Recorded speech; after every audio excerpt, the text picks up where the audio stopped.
I'm still gonna flip and send it. You guys silly? I'm still gonna send it. Send it. Different time, all the stars are in their prime. Pastel trailer park, stars so bright to hide the dark. All is quiet in the yard. Giddy up and gold dust, all the cars turn to rust. You got no means for wanderlust. Pastel trailer park, stars so brightly in the dark. All is quiet in the yard. If you are so frequently in love,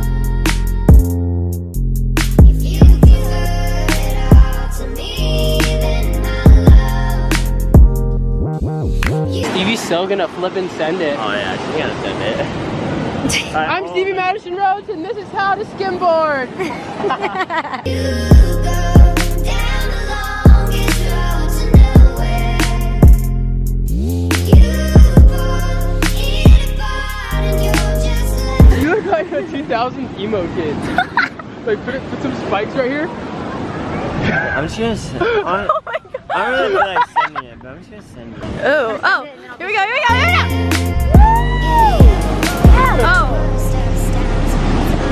Oh. Wrecked.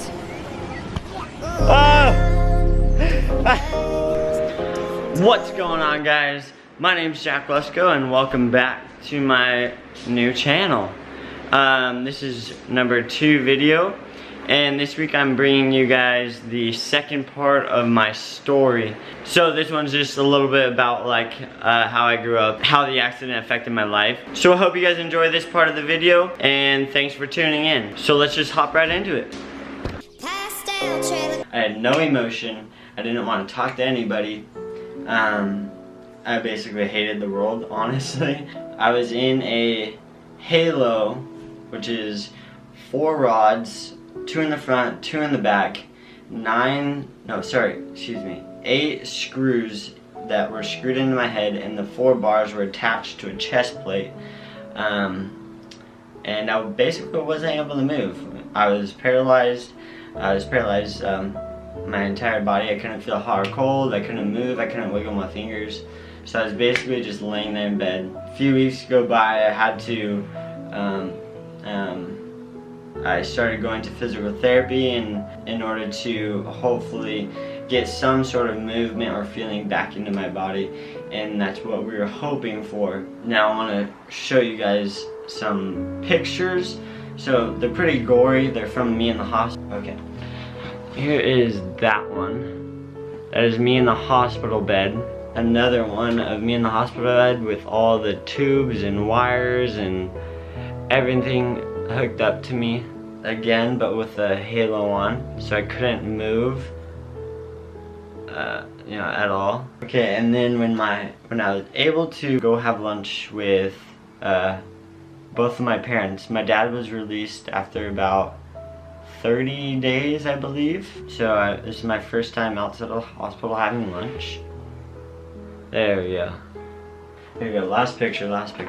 This was my grandma, me in the middle, then my mom in the middle, and the clown is actually my uncle, whom came to see me at the hospital dressed up like that to, you know, cheer up everybody. So, my dad, while he was in prison, in prison, he was reading his Bible every single day. He was praying to God every single day, just please heal my son. Like, I know what I have done. He's just pleading for forgiveness and all this. And when he got released, I can't imagine the feelings that he had, and the feelings that my entire family had.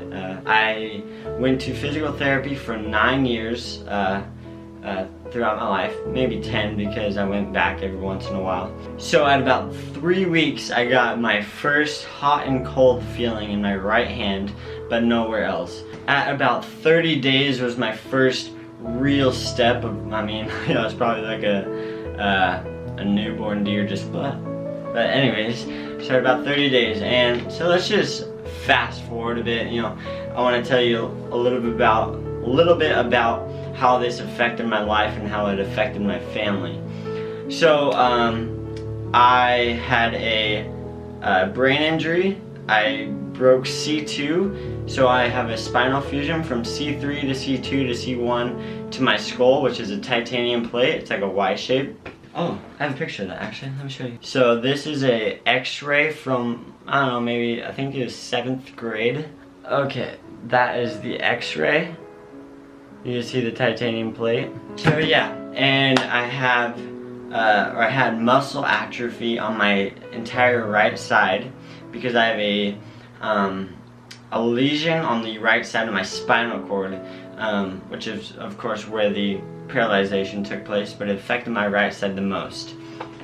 So muscle atrophy is like, you ever heard the phrase, if you don't use it, you lose it? It's basically muscle deterioration.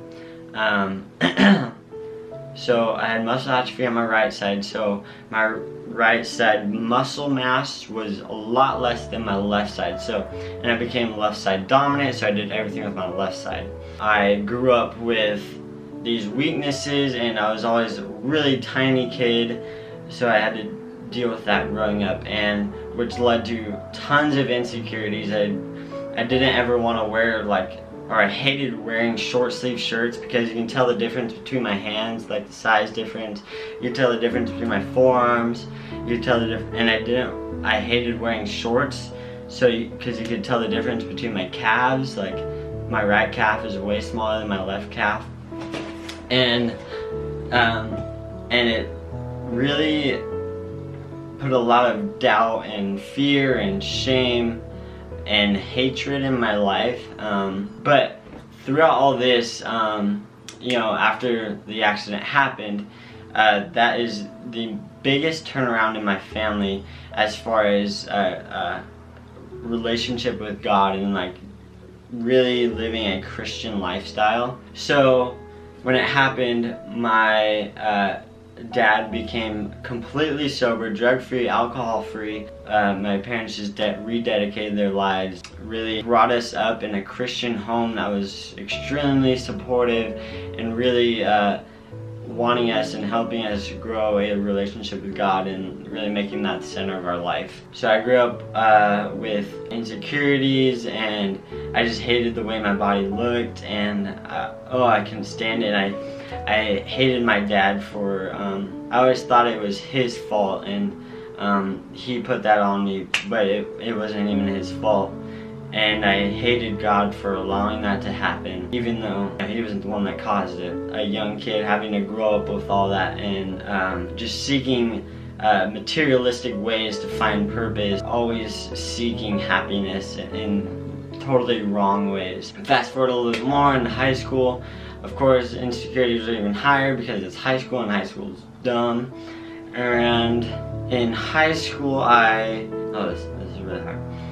In high school I got into a really poor relationship, and which led to like codependency and really unhappiness and even more bigger insecurities, and seeking different ways to for happiness and happiness for myself.